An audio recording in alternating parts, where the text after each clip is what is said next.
വൈക്കം നഗരസഭ 2023-24 പദ്ധതി ഭാഗമായി തിരഞ്ഞെടുക്കപ്പെട്ട മുനിസിപ്പൽ തല, വാർഡ് തല ജാഗ്രതാ സമിതി അംഗങ്ങൾക്കായുള്ള ജാഗ്രതാ സമിതി പരിശീലന പരിപാടി 6-ാം തീയതി വൈക്കം സത്യാഗ്രഹ സ്മാരക ഹാളിൽ വെച്ച് നടന്നു. വൈക്കം നഗരസഭ vice chairman Shri PT Subhash അധ്യക്ഷത വഹിച്ച യോഗം വൈക്കം നഗരസഭ ചെയർപേഴ്സൺ ശ്രീമതി പ്രീത രാജേഷ് ഉദ്ഘാടനം ചെയ്തു.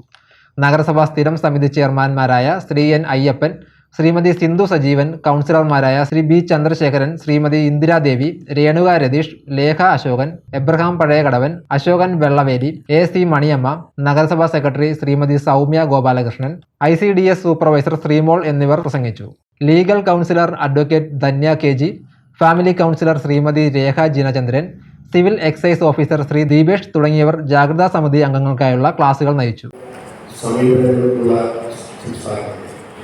തീർച്ചയായും എവിടെയും സ്ത്രീകൾക്കും കുട്ടികൾക്കും എതിരെ ഉണ്ടാകുന്ന അതിക്രമം, ആ അതിക്രമങ്ങളെ നാം ഏതെല്ലാം രീതിയിൽ നേരിടേണ്ട പൂർണ്ണമായ അർത്ഥതലങ്ങളിൽ നിൽക്കുന്ന ഒരു ജാഗ്രതാ സമിതിയാണ് തീർച്ചയായും നാം ഇവിടെ 26 വാർഡുകളായി നാം ഇവിടെ രൂപീകരിച്ചത്.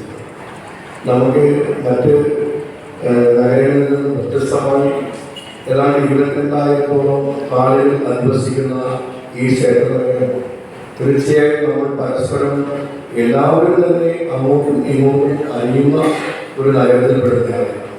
തീർച്ചയായിട്ടും ജനപ്രതിനിധികളും ജനങ്ങൾ തമ്മിലുള്ള ബന്ധവും അത്തരത്തിലൊരു വലിയ അടുപ്പത്തിൽ പോകുന്ന ഒരു നഗരമാണ്. എന്നിരുന്നാലും നമ്മുടെ തൊട്ടടുത്ത നഗരങ്ങളിലൊക്കെ ഉണ്ടാകുന്ന പ്രശ്നങ്ങൾ സ്വാഭാവികമായും നമ്മുടെ നഗരങ്ങളിൽ